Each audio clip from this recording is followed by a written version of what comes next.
बुखार साहब, जब अमन माहिदे की बातें हो रही थी तो अमेरिकी सदर डोनाल्ड ट्रंप ने ये ज़मानत दी थी हमास के मुस्तकबिल से रिलेटेड कि या अगर वो गज़ा के अंदर रहना चाहते हैं तो हथियार फेंक दें, अगर वो हथियार नहीं फेंकेंगे तो किसी और जगह जाकर रह सकते हैं, उनको पैसेज प्रोवाइड किया जाएगा। अब नेतन्याहू कह रहे हैं कि उनका इस किस्म का कोई मुआहिदा या इस किस्म की कोई ज़मानत जो है वो उन्होंने अमेरिका से नहीं दी या नहीं ली।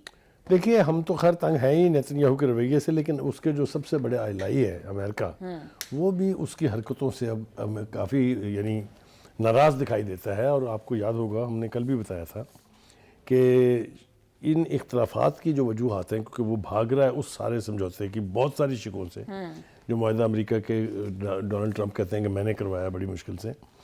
उसमें वो कहते हैं कि अमेरिका ने गज़ा सीज़ फायर मुआहिदे की फैसला साजी से इसराइल को बाहर कर दिया। हाँ जी, ये पहला रिएक्शन है। डोनाल्ड ट्रंप, आपको पता है, is a man of very strong conviction कि मैंने जो मुआहिदा कराया है उसके ऊपर अमल होगा।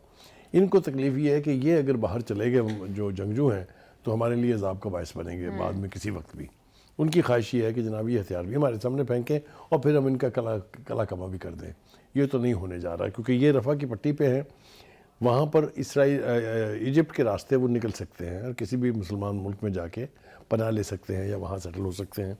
ये इस वक्त टची पॉइंट है, सबसे ज़्यादा हॉट पॉइंट जो है वो इस वक्त ये बना हुआ है।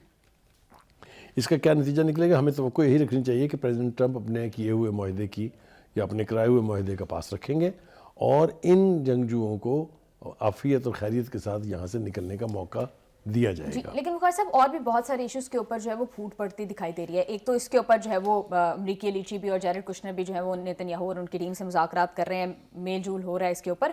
और दूसरा, तुर्किया फौज को इंटरनेशनल स्टेबलाइजिंग फोर्स में शामिल करने पर भी इख्तलाफ काफ़ी संगीन है। तो ये इशूज़ इतने ज़्यादा संगीन हो सकते हैं कि इनकी जो अलायंस है वो ब्रेक हो जाए। एक बात याद रखें कि जो मुआहिदा हुआ है इसके अंदर जो दो मुल्क बहुत शदीद तरीके से इन्वॉल्व थे, उनमें एक टर्की है और दूसरा कतर है।